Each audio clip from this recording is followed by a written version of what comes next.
Hi, my name is Gina Cruz, and this is my collaborative consultation for EDSP 5308. My focus student is my son, E. We'll call him E. He is 7 years old and is in the second grade. He is experiencing off-task behavior and extended work times at school. When E is off task, he talks to friends, plays with objects in his desk, and asks to go to the bathroom and gets water often. Anything to avoid the task at hand. I had E's teacher fill out a professional questionnaire about his behavior initially. She was also asked to fill out a behavior observation assessment each week for 6 weeks.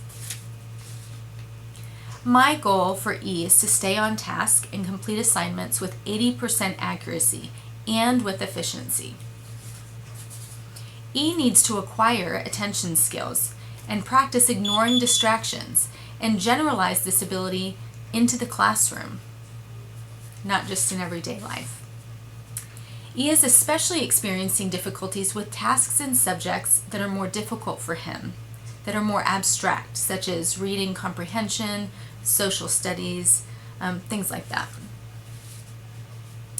Interventions that were discussed for E are to offer tasks that are hands-on and visual, and to break down tasks into smaller parts. Sometimes E will shut down if he feels like the task is too large for him and that he won't be able to successfully complete it. E's teacher was asked to adjust her instructional delivery to his learning style, so again hands-on and visual in nature, and to break down large tasks for him. I will actually work with E to increase attention by increasing processing speed, short-term memory, and reinforcing tasks taught in school by using fun, hands-on activities. So I'm the owner of LearningRx in San Antonio, and at LearningRx we do cognitive skills brain training, essentially, cognitive skills training. And E will engage in activities here at LearningRx with a trainer, and I will work with him at home with the hands-on fun activities.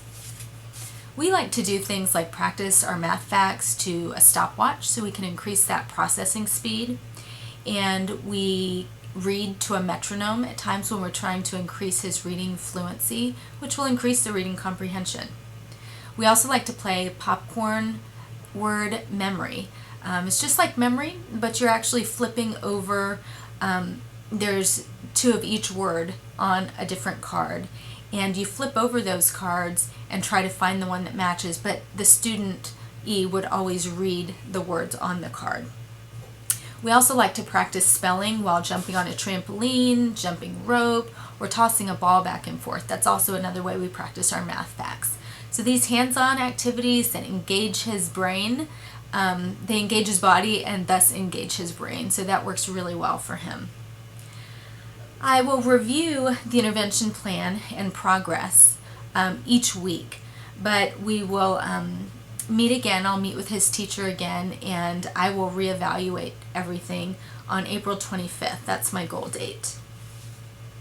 In the meantime, I will have E journal in order to self-regulate his off-task behavior.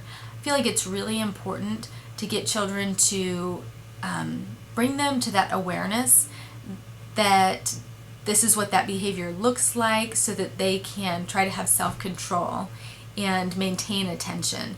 So something like journaling, where he's having to look at himself, evaluate his own behavior, be aware constantly of the choices that he's making, will help him to be able to regulate and maintain his own positive behavior. As the teacher uses the behavioral observation assessment to monitor weekly progress, I will review the results of the behavior, and if it doesn't increase by about 5% each week, then we'll discontinue the intervention.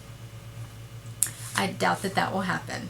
So since I'm the parent of my focus student, it was easy for me to facilitate the consultation, and because I know so much about him already and his learning style and learning preferences, and having been a teacher myself for many years, it was easy for me to evaluate his behavior, gather information, and design a proper plan for him, so that he can become a successful learner. Utilizing specifically the Bergen's problem-solving model helped me to organize the intervention plan because I had to follow certain steps. I will complete a behavior rating scale, curriculum-based assessment, environmental assessment, and transition assessment on E. The curriculum-based assessment, I'm looking specifically at how fast he can do math facts. Again, I want to increase that processing speed. So I want him to get faster and faster at being able to complete those tasks, and I'll measure that initially and at the end. Also, the behavior rating scale, I think it's important that those are filled out from a parent's perspective and the teacher's perspective to see if the behavior is occurring both at home and in school. The environmental assessment will be important because I also want to be able to evaluate E's interests, and again, if the behavior is occurring at home and at school, and in what kind of situations. What situations are preceding the behavior, and so is there anything causing that to happen? One thing I do notice with E is that he tends to get more tired as the week goes on. So you can see that his behavior increases, his off-task behavior increases as the week progresses typically, and that we see more of the behavior occurring in, again, subject areas that are more abstract for him, that he doesn't understand as well. Okay. I'm really excited to see how the intervention will help E to become a more successful learner. He's such a great kid, and of course I am a little partial to him, so I'll have that opinion, but he's a great kid, and I think he could increase his learning potential so much by increasing his ability to pay attention, and that will help him to have better on-task behavior, and that will help him to complete his assignments more efficiently while in the classroom so that he doesn't have to bring so much home at the end of the night. So I'm excited to see how this plan works. Thank you so much.